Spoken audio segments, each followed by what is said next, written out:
है तो उसका प्रभाव पड़ेगा। दीपू भगत जी। राधे राधे गुरु जी। जी महाराज जी, आपके सत्संग को सुन के मांस मछली शराब मैंने छोड़ दिया महाराज जी। गुरुजी, मेरे मन में एक विचार काफी समय से चला आ रहा है कि आप कहते हैं कि अतिथि देवो भव। मेरे घर पर अभी जो भी अतिथि आते हैं वो सभी मांस मछली का सेवन करते हैं और मैं उनको शाकाहारी खिलाता हूं। तो महाराज जी, वो गुस्सा होकर जाएं तो इनका कहना है कि और गुस्सा हो जाए, एक बीता और गुस्सा हो जाए। हाँ नहीं, हमको हम जो पाते हैं वही पवाएंगे, अगर तुम जो पाते हो हम नहीं पवा पाएंगे। ये सबको छोड़ दिए हमें, आप एक ही लक्ष्य है, राधा रानी को प्राप्त करना। बिल्कुल, हाँ बिल्कुल। गंदा आहार किसी को नहीं पवाएंगे और रिश्तेदार बने रहे चाहे ना बने रहे, आप इसकी चिंता ना करो। कलिकाल है, अब प्रायः गंदगी ही बढ़ती चली जा रही है। कोई ये सात्विक आहार पसंद नहीं करता, दाल रोटी, अब सब गंदे आहार की तरफ बढ़ती जा रहे। तो आप गंदे मत बनो, आप स्वयं पवित्र रहो और जो आए उनको पवित्र पवाओ। मन आवे तो पाओ, ना आवे तो आप चले जाओ। गुरु जी, अगर नहीं पाके जाए तो मेरा कुछ नहीं, कोई उसमें अपराध नहीं, उत्तम मार्ग है, उत्तम बात है। कोई गलत आचरण करे तो हम उसको गलत आचरण करवावे तभी वो खुश रहेगा, ऐसा नहीं है। अगर आप गलत हो तो आप गलत हो, असंतुष्ट होकर जाओ। हमारा कोई अतिथि देवो भव इस बात के लिए है, हमने कई बार कहा, इसको बहुत अच्छे से समझना चाहिए। जिसका कोई परिचय नहीं है, जिसकी कोई तिथि तारीख नहीं आने की, अचानक कोई आ गया तो पहला स्वागत राधे श्याम। कोई भी हो, वाणी का स्वागत, मृदुल स्वागत, राधे श्याम, आओ बैठो, पानी पिएंगे आप? दूसरा स्वागत, पानी पिएंगे आप? नहीं, हमें प्यार। भोजन पाएंगे आप? पवा दीजिए तो पवा दीजिए।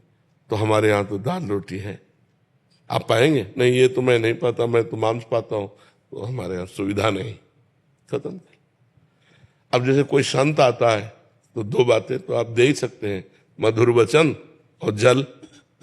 हमको रुपया चाहिए यज्ञ करने के लिए, भाई हमारे पास नहीं है, और है भी तो हमारी श्रद्धा नहीं, कुछ अपराध नहीं बनता।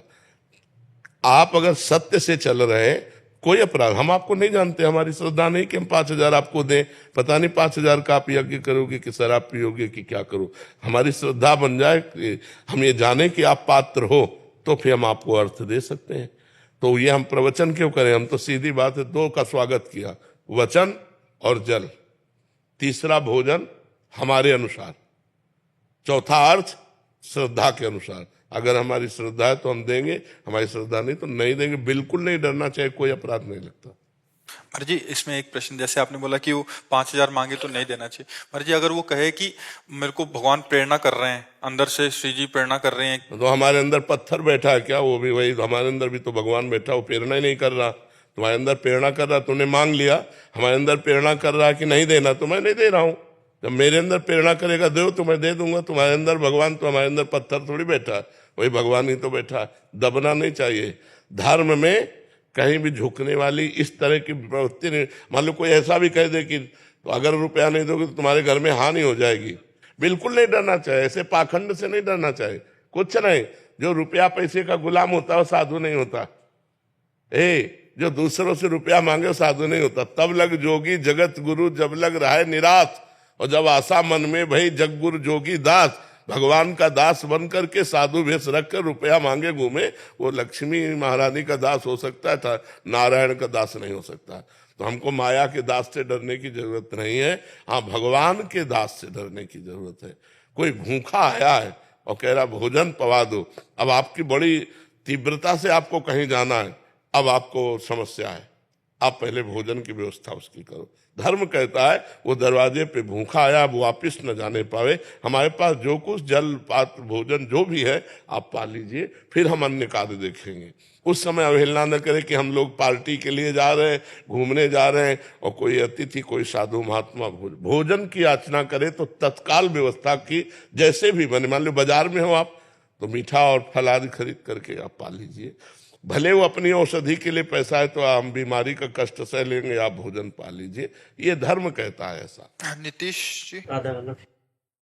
गुरुदेव भगवान, यदि कोई साधक ऐसे घर में जन्मा हो जहां मांस मदिरा गुटखा तमोगुण प्रवृत्तियां सामान्य जीवन का हिस्सा हो और वह बालक भगवत प्रेम की ओर चलना चाहता हो, तो शुद्ध भक्ति रक्षा कैसे करे? क्या ऐसे वातावरण में क्या प्रहलाद जी हिरण्यकश्यप जैसे दैत्य के घर में जन्मे थे, उनकी भक्ति का बाल बांका हुआ क्या?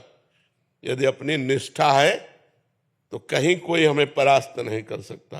घर क्या है, समाज क्या है, हमारी निष्ठा है। प्रहलाद जी पिताश्री कह के साष्टांग दंडवत करते थे हिरण्यकश्यप को, और जिस दिन देखा कि भगवान का विरोध करने वाला पिता है तो दैत्यराज करके संबोधन किया, दैत्यराज करके। उन्होंने पूछा तेरी बुद्धि ऐसे कैसे बदल गई? प्रहलाद जी, उनका पढ़ाने लिखाने से नहीं, नैसाम मतिस्तावद रुक्रमांगिम इस पर सत्या अनर्थाप गमो यदर्था मही असाम पाद रजोभिषेकम निष्किंचना नाम न वृणीत्यावत। अरे दैत्यराज, ऐसे संबोधन किया। ये किसी के समझाने से बुद्धि नहीं बदलती, ये जब महापुरुषों का संग होता है, उनकी चरण रज, तब जैसी हमारी निष्ठा है ऐसी भगवान श्री हरि में निष्ठा होती। तो क्या माता हो, पिता हो, परिवार का सदस्य हो, अधार्मिक कृत्यों में संलग्न हो और मुझे पता है अधर्म है, तो मैं उसका साथ दूंगा? नहीं दूंगा। तुम अपने कर्मों का भोग भोगो, हम अपने कर्म से चलेंगे। तजो पिता प्रहलाद विभीषण बंधु भरत महतारी गुरु बलि तजो कंत ब्रज वनितन भे मुद मंगलकारी जाके प्रिय न राम वै देही तजिए ताहि कोटि वैरिशम जद्यप परम स्नेही। परम स्नेही माता हो, पिता हो, भाई हो, बंधु हो। देखो विभीषण जी ने रावण का त्याग कर दिया, भाई है।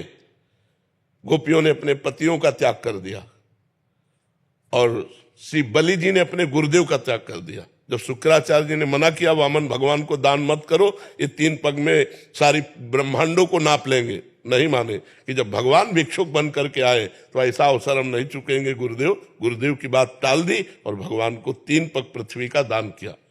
प्रहलाद जी ने पिता का त्याग कर दिया, भरत जी ने मां का। भरत जैसे जिसके पावन पुत्र हैं, जब भरत जी ननिहाल से आए तो कैकेयी जी मुस्कुराती हुई मिली, तो उनका मां हमने तो सुना बड़ा अमंगल हो गया, पिता पधार गए और तुम मुस्कुरा रहे हो, भगवान राम वनवास चले गए। तो उनका बेटा तुम्हारे सुख के लिए मैंने वरदान मांगा कि राम को 14 वर्ष का वनवास और भरत को राजगद्दी। उनका पापिनी प्राणों से अलग करके देह को सुख देना चाहती। भगवान राम हमारे प्राण हैं और उनको 14 वर्ष का तू वनवास देकर मुझे सुखी देखना चाहते? जा, आज के बाद कभी मां नहीं कहेंगे। पूरा जीवन हो गया भरत जी ने कभी कैकेयी जी को मां नहीं कहा। तो ये परमार्थ कोई ऐसा खिलवाड़ का मार्ग नहीं, ये निष्ठा और प्रीति का मार्ग है। भरत जी पूरा जीवन हो गया मां नहीं कहा, तो जब राम जी 14 वर्ष वनवास के बाद आए तो कैकेयी जी के महल में गए, पहले चरण कैकेयी जी के छुए। यही भगवान पुरुषोत्तम, मर्यादा पुरुषोत्तम है। कैकेयी जी ने कहा बेटा मैं एक बात मांगती हूं, मुझे पता है कि शायद ये बात पूरी ना हो, एक बार भरत मां कह दे और तुम कह दोगे तो भरत कभी टालेगा नहीं। भगवान कहने ही जा रहे थे, जब सूचना मिली तो भरत जी ने कहा मैं भगवान की आज्ञा को टाल नहीं सकता, कैकेयी को मां नहीं कह सकता, ऐसी स्थिति में मैं अपने प्राण त्याग सकता हूं। भगवान राम ने नहीं कहा।